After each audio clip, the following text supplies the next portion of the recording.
Yo, what is up guys? So for this video, hindi tayo mag-build kundi tayo maglilinis ng bike. Let's go.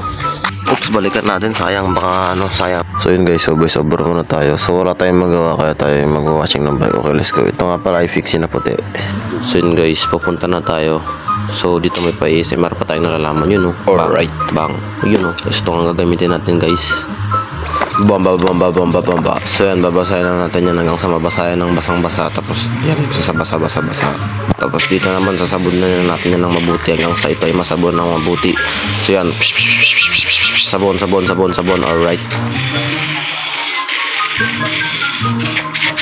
Yan, pagkatapos yan, syempre papunasan natin yan ng maigi hanggang ito ay mapunasan. So yan, papunasan natin yan, punas. Yan, syempre. Tapos pagkatapos yan, babasahin natin yan. Tapos pero hindi ko nga pala matama yung sakto yung buga niya guys. So yan guys, nakakuha na natin. So bubugaan na natin yan tubig. Uy, para ako naihigagi. Alright. Tapos guys, may tayo dito di matanggal. So yan guys. Sinabon ko nga pala ulit guys kasi hindi pa ako satisfaction. Tapos yun guys, basa-basa ulang ulit. Uy, para ako naihi. Alright.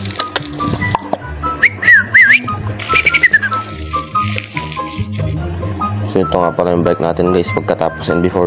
Tapos ang ganda nga pala nyan guys, nakilang-kinang yung hawakan niya. Alright. So yun nga lang guys for today's video. For more vlogs. Goodbye, paalam sa lahat. Salamat sa inyo.